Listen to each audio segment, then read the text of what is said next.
इतनी सुंदर, ऐसी उसकी चाल, ऐसी उसकी ढाल, नेत्रों से जब किसी को देखे तो ग्वाल वाल तो मूर्छित है कि गिर रहे हैं, ऐसी सुंदर। सब मोहित हो गए पूतना पर। और केवल गोप ग्वाल मोहित हुए ऐसा नहीं, गोपियां भी मोहित हो रही हैं, आवाल वृद्ध वनिता, सब मोहित। अरे कहां तक कहें, यशोदा मैया मोहित हो गई तो सोचो कितनी सुंदर बन के आई होगी पूतना। नंद भवन में जब उसने प्रवेश किया तो उसके रूप माधुरी को देख करके यशोदा मैया के चित्त में आई, अरे विधाता, तेने कछु साल बाद या को जन्म कियो होता तो अपने छोरा को ब्याह यही ते कराती मैं। कैसी सुंदर है, बिल्कुल मेरे लाला की बहू बनवे लायक है।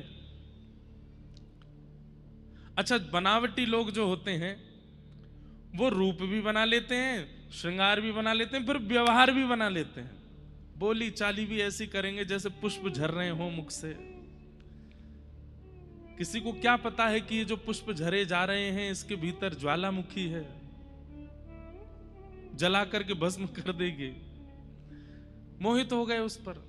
अब तो पूतना की चाल ढाल, उठना बैठना बोलना सब यशोदा मैया को लगे या तो पूछ लूं या कि लाली है कि ना है, ये इतनी सुंदर है या कि लाली इतनी सुंदर तो ना होगी, नेक तो होगी या जैसी बातें अपनी छुरा कर दूंगी ब्याह। अरे आओ बहन, कहां ते आई हो? पास के गांव ते आई हूं आपके लाला को। अच्छा ये बताओ पहले तो ब्याह है गो तुम्हारो? पूतना बोली हाँ ब्याह तो है गो। बालक बच्चे हैं कि नहीं है? नहीं नहीं अभी नहीं है। छोरी हो तो मोई निमंत्रण जरूर दियो। पूतना बोली छोरा भयो तो? छोरा में तो सब आएंगे ही, मैं तो छोरी होएगी तो आऊंगी।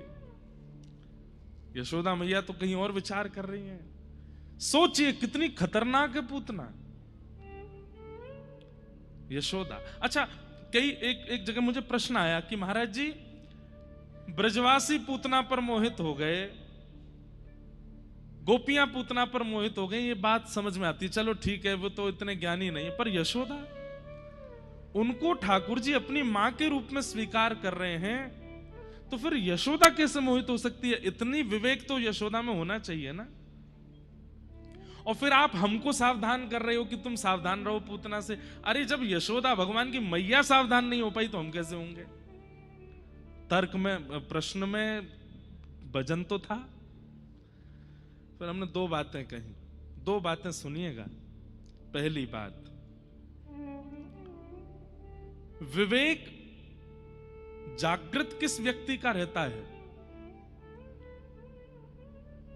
जो व्यक्ति ज्ञान के आधार पर जीवन जी रहा होता है उसका विवेक जागृत रहता है। लेकिन जो व्यक्ति प्रेम के आश्रित हो जाता है ना, उसका विवेक भी शांत हो जाता है। प्रेमी व्यक्ति जो होता है, अब आप प्रहलाद जी महाराज को देख लो, उनके पिता ने कितने कष्ट दिए प्रहलाद जी को। प्रहलाद जी एक बार भी कह तो सकते थे पिताजी ये उचित नहीं है, ऐसा मत करो। नहीं, आप जो मुझे प्रदान करेंगे मुझे सब स्वीकार है, आप जैसी स्थिति मुझे देंगे मुझे सब स्वीकार है। क्योंकि प्रेम मार्गी जब व्यक्ति हो जाता है तो वो स्वीकार करने लगता है, वो दोष नहीं देखता सब में। यशोदा मैया किसी में, और उनका नाम ही यशोदा है, यशः ददाती थी यशोदा, जो दूसरों को यश प्रदान करे, मतलब खुद करने के बाद दूसरे को दे दे। ये सब मैंने व्यवस्थित किया और मैंने नाम कर दिया आपका। इस स्थिति को यशोदा कहते हैं। यशोदा मैया का तो ये काम है। तो दो बातें हैं। पहली बात कि ब्रजवासी जो हैं ये प्रेम मार्गी हैं, ये ज्यादा बुद्धि लगाते नहीं अपनी। दूसरी बात, यशोदा मैया यश देने वाली है। अरे जो श्री कृष्ण को सबको प्रदान कर दे वो यशोदा है। अगर होती यशोदा मैया की जगह कोई और तो पूतना को कृष्ण को गोद में लेने का सौभाग्य प्राप्त नहीं होता। बल्कि ऐसा कह दिया जाए तो कोई अतिशयुक्ति नहीं, यशोदा मैया थी तो पूतना का उद्धार हो गया, नहीं तो पूतना का कल्याण नहीं होता। बाहर द्वार पे ही रोक देती, अगर कोई और मैया होती तो खबरदार भीतर मत आना, विवेक जागृत होता तो। लेकिन यशोदा मैया का शायद विवेक जागृत हो गया होगा, पहचान गई होंगी और मन में विचार किया होगा, जब जीव इतना समीप आ गया है तो फिर इसके दोष देख करके वापस क्यों किया जाए, प्रभु की शरणागति करा के इसका उद्धार करा देते हैं ना, ये यशोदा है।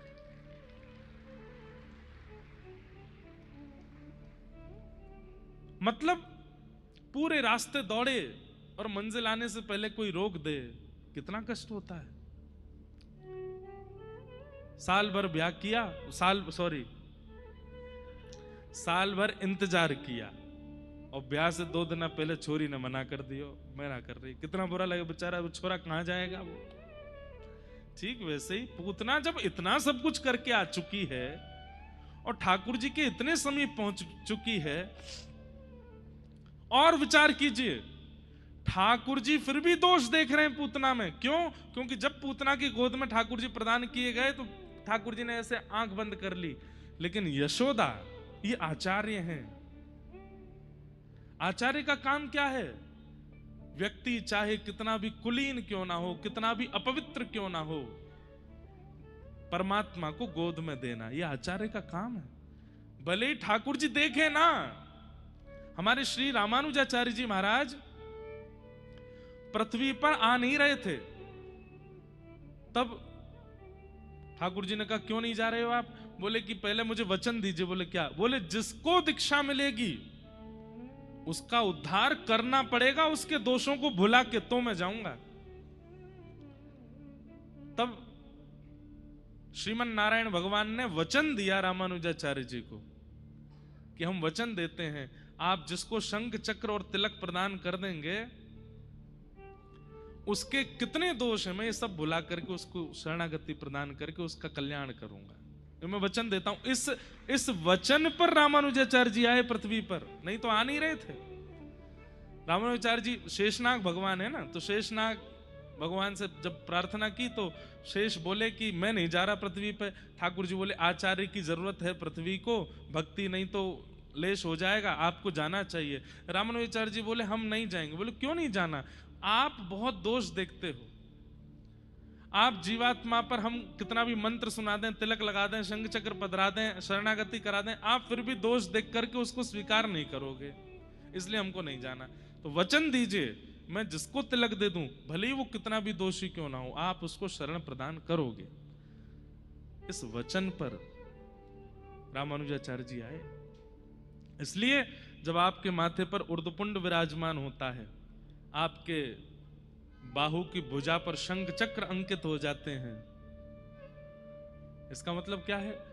ठीक उसी समय आपके पूर्व के जितने क्रियाएं थी, इस जन्म की नहीं कितने जन्मों की क्रियाएं थी, उन सबको ठाकुर जी डिलीट कर देते, खत्म, अब नया है ये, अब इस पर मुझे अनुग्रह करना।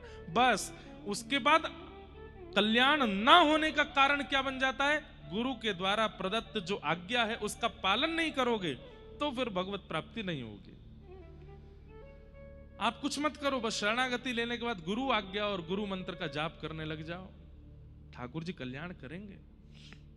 तो आचार्य का तो काम है, कितना भी दोष क्यों ना हो जीव के अंदर, उसकी गोद में ठाकुर जी को बैठाना या उसको ठाकुर जी के चरण में पहुंचाना। और यशोदा मैया आचार्य हैं, वो पहचान गई हैं पूतना को, लेकिन विचार कर रही हैं जब इतनी समीप आई गई है तो फिर यहां तक काय को भगाऊं यार, लाला गोद में दे करके या को उद्धार करवाए तुम। अच्छा ले तुम्हारा ही लाला है। अब देखो कथा आपको ऐसे समझनी पड़ेगी, लीला तो एक सी चल रही है, पर उस लीला के पीछे के भेद समझाने के लिए हम कभी कभी बाहर जाकर के समझाएंगे। हाँ, लीला वैसी चल रही है। यशोदा मैया बोली अच्छा लो तुम्हारा ही लाला है, गोद में लो। यशोदा मैया ने जैसे ही लाला दिए, पूतना ने गोद में लिए, ठाकुर जी ने अपने आंख बंद कर ली, नहीं देखा। छोटे से ठाकुर जी ने ऐसे आंख पे हाथ धर लिया। इतने में कोई लोग बुलाने आ गए तो यशोदा मैया बाहर चली गई। अब यहां ठाकुर जी की स्थिति देखो, ठाकुर जी ने नेत्रबंद क्यों किए? भाई व्यक्ति मुंह कब फेर लेता है? जब नाराज होता है।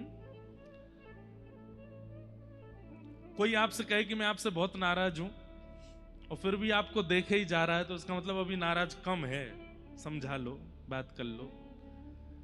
लेकिन कोई कहे कि मैं बहुत नाराज हूं और फिर ऐसे बैठ जाए या कहीं चला जाए या दिखे ना, जब तुम सामने आ जाओ तो नीचे, तो समझ जाओ सच में नाराज है, नजर ही नहीं मिला रहा है। ठाकुर जी ने अपने नेत्र बंद कर लिए। इसका मतलब क्या है? बाकी राक्षसों का उद्धार भी ठाकुर जी करते हैं, पर पूतना से तो ठाकुर जी नाराज हो गए। क्यों? बोले क्योंकि पूतना, सबसे पहला कारण कि तू जैसी है वैसी बन करके नहीं आई मेरे सामने, रूप बदल करके आई है, पहला कारण। ठाकुर जी नाराज कब होते हैं?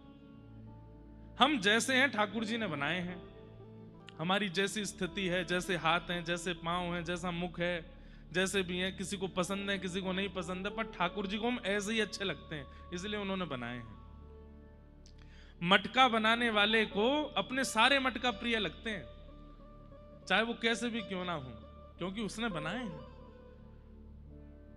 ठाकुर जी बोले भले भले ही तू राक्षसी है, पर तू जैसी है वैसी क्यों नहीं आई मेरे सामने, रूप बदल करके क्यों आई है? तो पूतना को ना देखने का पहला कारण क्या है? रूप में परिवर्तन। इसका मतलब आप ये मत सोचिएगा कि मैं श्रृंगार का विरोध कर रहा हूं, कि ठाकुर जी के सामने सज संवर के नहीं जाना चाहिए, सुबह सुबह सो के उठे, आंख मीटते मीटते पहुंच गए मंदिर। महाराज जी कह रहे थे जैसे हो वैसे चले जाओ। श्रृंगार नहीं, व्यवहार। श्रृंगार नहीं, विचार। श्रृंगार नहीं, अपनी स्थिति वो जैसी है उसको वैसी ही रखो। क्या हो गया भैया? आवाज नहीं आ रही? कहां पे? पीछे? अच्छा बुलवाते हैं, अभी ऑपरेटर साहब कहीं गए हैं, आ जाएंगे तो फिर करवाते हैं। बिराज कहां से आए आप? नहीं यहां पे कहां से आए हो? अच्छा सबसे पीछे से, अभी पहुंचवाता हूं आवाज। बोलो वृंदावन बिहारी लाल की जय। क्या बता रहा था मैं? कहां था मैं? हैं? हाँ नाराज, श्रृंगार। हाँ हाँ श्रृंगार, श्रृंगार। अच्छे श्रोता हैं आप। बाह्य श्रृंगार नहीं है, विचार, स्थिति, मन, ये जैसा है वैसे ही ले जाओ। हम आपसे बिल्कुल सत्य बात कह रहे हैं। अगर आपके विचारों में दूषितता आती है ना, ठाकुर जी के पास वैसे ही जाओ। बोले देख लो ठाकुर जी, मैं तो कथा भी सुनने जाता हूं, मैं तो नाम जप भी करता हूं, मैं तो तिलक भी लगा लेता हूं, ये फिर भी मेरे मन में ये दूषित विचार क्यों आते हैं? वो पड़ोसी के प्रति मेरे को ईर्ष्या क्यों होती है, या उसका चिंतन मुझे क्यों होता है, या उसके बारे में गलत विचार। आप जैसे जाइए ना ठाकुर जी के आगे, परिवर्तन मत कीजिए। वो वैद्य हैं, काय के वैद्य हैं? हमारे मन के वैद्य हैं। पर हम अपना रोग ना ठीक करवा, मतलब वही बात हो गई, शुगर पेशेंट डॉक्टर के पास गया और डॉक्टर से जाकर के कह रहा है शुगर ठीक मत करो, मतलब शुगर ठीक करने के लिए नहीं कह रहा, बल्कि ऐसा कह रहा ऐसा कोई उपाय बताओ कि मैं कितना भी मीठा खाऊं कोई दोष ना हो। यही काम तो हम लोग करते हैं। हम ठाकुर जी के सामने जाकर के अपने दोषों की शिकायत नहीं करते, बल्कि ठाकुर जी जाके कहते हैं सुख संपत्ति घर आवे, कष्ट मिटे तन का, ओम जय जगदीश हरे। सब दे दो। ठाकुर जी कहते हैं पहले जो भीतर है उसका तो निवारण करवाओ, उसको रहने दो भीतर ही, आप तो देते जाओ। भगवान ने पूतना को नहीं देखा, उसके पीछे पहला कारण, पूतना अपना रूप बदल करके आई है। अच्छा चलो, रूप बदलने में इतने नाराज तो नहीं होने चाहिए थे ठाकुर जी। खुद आप इतना रूप बदल बदल के भक्तों को दर्शन देने जाते हो, भक्त नाराज हो जाएं तो? ठाकुर जी कहेंगे रूप बदलने से मुझे इतनी दिक्कत नहीं थी। दूसरा कारण ठाकुर जी के गुस्सा होने का क्या है? बोले एक तो रूप बदल के आई, ऊपर से मेरा उत्सव मना रहे सब ब्रजवासियों का इसने उत्सव छुड़वा के अपनी ओर आकर्षण कर लिया। ये दूसरा नाराजगी का कारण। मतलब कोई वैष्णव है, कोई भक्त है, कोई भगवत परायण है, और आप उसकी भक्ति में वाधक बन रहे हो, ठाकुर जी को ये प्रिय नहीं है। इन दो चीजों पर परम सावधान रहिए। ठाकुर जी की नाराजगी ना हो उसके लिए एक तो जैसे हो वैसे जाओ, और फिर भी परिवर्तन जो भक्ति में लीन है उनकी भक्ति में विघ्न मत बनो, उनके भाव में, उनकी कथा में, उनके विचारों में विघ्न मत बनो। पूतना आई, भगवान ने नेत्र बंद कर लिए। पूतना ने जैसे ही अपना पयोधर भगवान के मुख में दिया, भगवान ने पहले तो उसके दूध को पिया, और तस्मिन् स्तनम दुर्जर वीर्य मद्बुलम घोरांकमादाय शिशोर्ददावथ गाढ़ं कराभ्यां भगवान् प्रपीड्यत प्राणैशमं रोषशमन्वितोऽपिव। स्तन मुख में लेते ही भगवान ने पहले तो उसके दूध को पिया, रस तत्वों को पिया, और पीते पीते पीते पीते जैसे ही ठाकुर जी ने उसके प्राण पीने शुरू किए, प्राण पीते ही महाराज पूतना तो व्याकुल हो गई। अब यहां पर श्रीमद् वल्लभाचार्य जी महाराज सुबोधिनी जी में एक बहुत सुंदर बात कहते हैं। किसी व्यक्ति ने प्रश्न किया, ठाकुर जी ने विष पी लिया, दूध पी लिया, रस तत्वों को पी लिया, ये सब बातें समझ में आती है, पर पूतना के प्राण क्यों पिए भगवान ने? प्राण हरण किए जाते हैं और उसके लिए ठाकुर जी मुष्टिक प्रहार कर देते, पादप प्रहार कर देते, कुछ भी कर लेते, पर पयोधर से प्राणों को क्यों पी रहे हैं? तब महाप्रभु जी वर्णन करते हैं सुबोधिनी जी में, ठाकुर जी पूतना के प्राण नहीं पी रहे।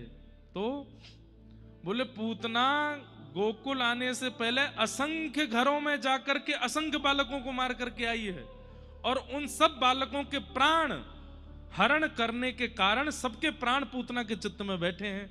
तो ठाकुर जी ने उन समस्त बालकों के प्राण पूतना के भीतर से निकाल करके और पुनः व्रजमंडल में जितने बालक मारे गए थे सबको पुनः जीवित कर दिया है, सबका उद्धार किया। पूतना के प्राण नहीं पी रहे ठाकुर जी, उन बालकों के प्राण निकाले हैं। जब बहुत देर हो गई और पूतना के प्राण निकलने को होने लगे, अपने वास्तविक रूप में आ गई, सामुंच मुंचाल मित प्रभाषणी, ठाकुर जी को पकड़ करके कहने लगी, मुझे छोड़, मुझे छोड़, मुझे छोड़। हमारे पूज्य पिताजी कहते हैं कि 6 दिना के लाला बोल पड़े और पयोधर पकड़ करके बोले, मौसी जी हम पे तो ले, फिर बात छोड़े ना है। ये बात तो सत्य बंधु,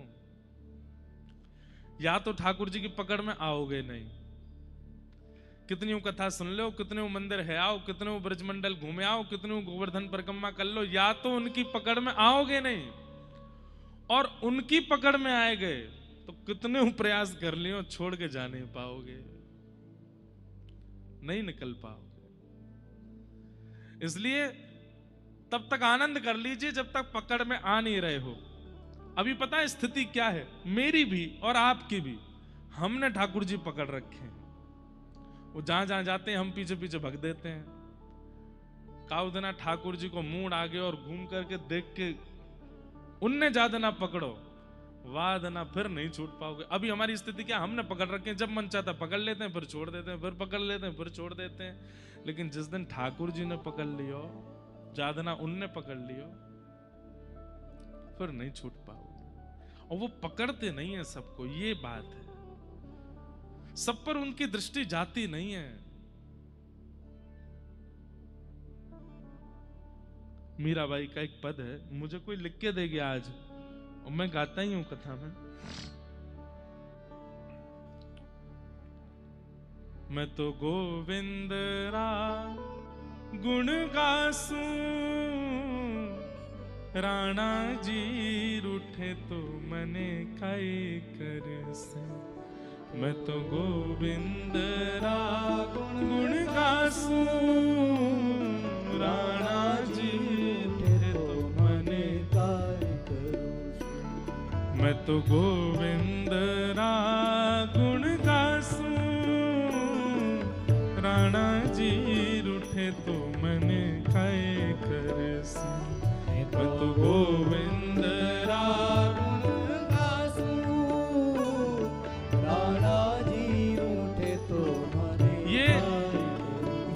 बोल रही है जिसको ठाकुर जी ने पकड़ लिया है। अरे राजा का डर किसको नहीं होता, मृत्यु का भय किसको नहीं होता, विष का भय किसको नहीं होता, सबको होता है। और जिसको ठाकुर जी पकड़ लेते हैं उसको फिर किसी का भय नहीं होता। मीराबाई से कहा तुम कीर्तन भजन मत गाया करो, राणा को अच्छा नहीं लगता है। आपके देवर मीराबाई पर अभी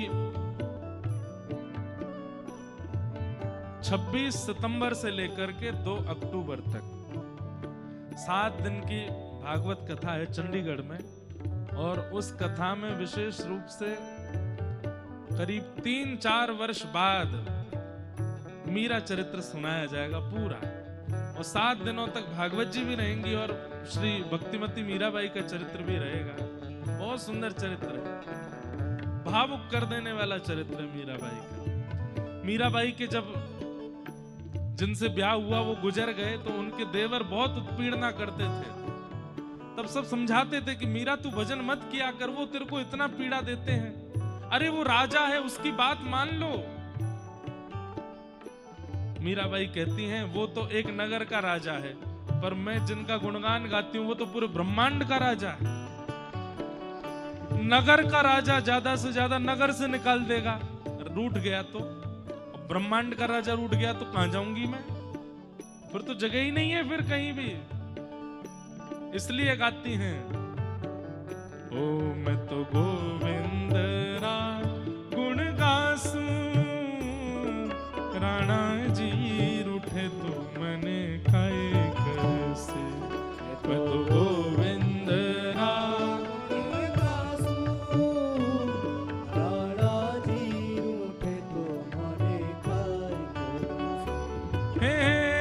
चरणामृत रा नेम हमारा, चरणामृत रा नेम हमारा, चरणामृत रा नेम हमारा, चरणामृत रा नेम हमारा। मैं तो नित उठ दर्शन पासूं, मैं तो नित उठ, मैं तो नित उठ दर्शन पासूं,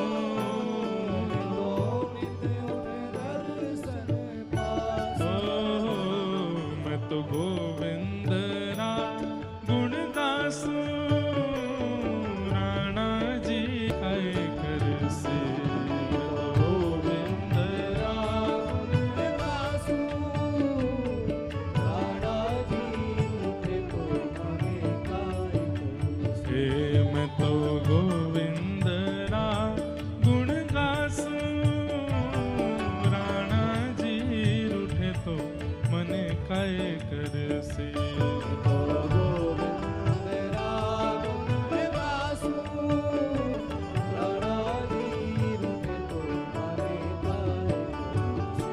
हे राम नाम रा जहाज चला स्या, राम नाम रा जहाज चला सा, कृष्ण नाम रा जहाज चला स्या, कृष्ण नाम रा जहाज चला सा। मैं तो भव सागर तर जासूं, मैं तो भव सागर तर जासूं, मैं तो भव सागर तर मने खाए कर से। गोविंद रा गुण गासूं,